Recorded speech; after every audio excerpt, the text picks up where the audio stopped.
चरण शुक्ल हैं, वरिष्ठ कांग्रेस के नेता है, उनकी हालत चिंताजनक बनी हुई है। तो इन तमाम हालात के बीच जब ये दो बड़े नेता यहाँ पहुंच रहे हैं, तो अब देखना होगा कि आगे वो किस तरीके से अपने कार्यकर्ताओं को संबल देते हैं, अपने नेताओं का मनोबल बढ़ाते हैं, उन्हें समझाने की कोशिश करते हैं। और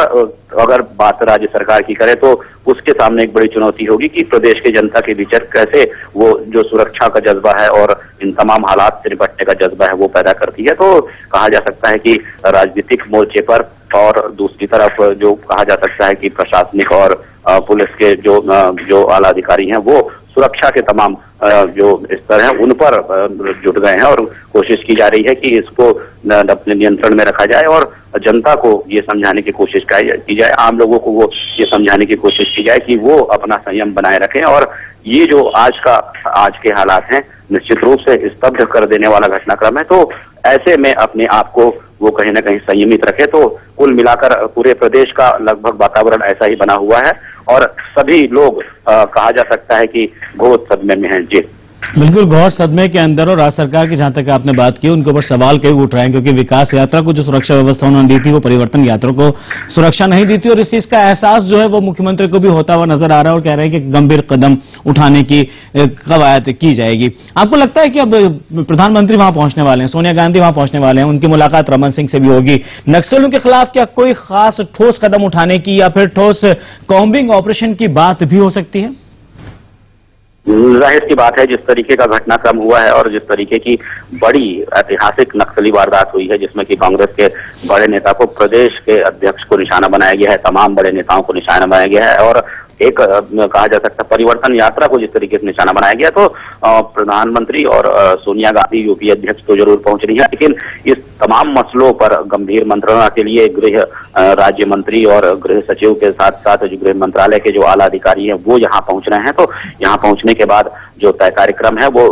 प्रदेश के डीजीपी सहित जो तमाम आला पुलिस अधिकारी है उनसे चर्चा करेंगे। यहाँ पर जो सुरक्षा बल है, जो कंपनियां तैनात हैं नक्सली क्षेत्रों में, उनके जो अधिकारी हैं उनसे वो चर्चा करेंगे। तो इस चर्चा के बाद निश्चित रूप से इस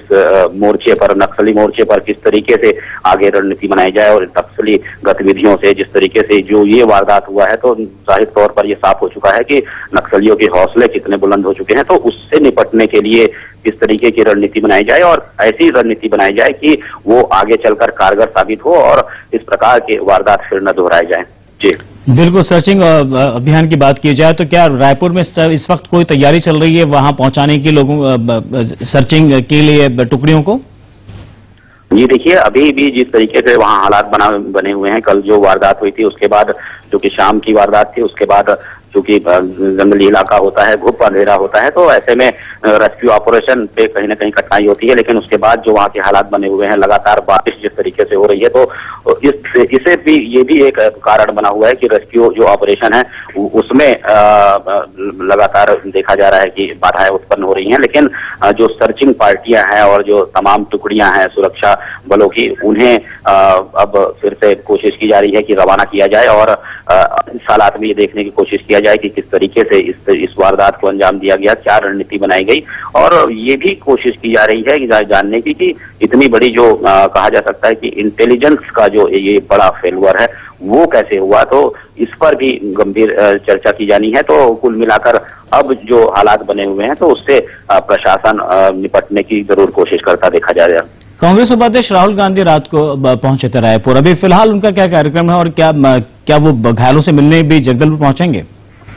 जी देखिए, अभी फिलहाल उनका कार्यक्रम गोपनीय रखा गया है, लेकिन कल जब हमने बात की थी वो राहुल गांधी यहाँ पहुंचे थे और सीधे अस्पताल पहुंचे थे, जहां पर कि विद्याचरण शुक्ल जो वरिष्ठ कांग्रेस नेता है वो उनका इलाज चल रहा था, तो वहां पहुंचे थे और साथ ही जो और भी घायल थे तो वो उनसे मिले थे और उसके बाद फिर वो सीधे कांग्रेस भवन पहुंचे थे, जहां पर कि कांग्रेस के कार्यकर्ता बड़ी संख्या में मौजूद थे। तो उन्होंने कार्यकर्ताओं को सीधे संबोधित किया और उनसे बातचीत की और उनका मनोबल बढ़ाने की कोशिश की। और कहा जाए कि चूंकि संगठन के उपाध्यक्ष हैं तो कार्यकर्ताओं का मनोबल बनाए रखना उनकी जिम्मेदारी, बड़ी जिम्मेदारी होती है। तो उन्होंने अपने कार्यकर्ताओं से ये कहा कि अब इस हालत में भी वो अपना संयम न खोएं और अपना धैर्य न खोएं, उसके साथ ही साथ किसी प्रकार का डर अपने भीतर न रखें, क्योंकि कांग्रेस की जो विचारधारा है और कांग्रेस के जो कार्यक्रम है वो ऐसी घटनाओं से विचलित होने वाले नहीं है और वो लगातार जारी रहेंगे। तो उन्होंने ये बताने की कोशिश की कि जो ये घटनाक्रम हुआ है, जो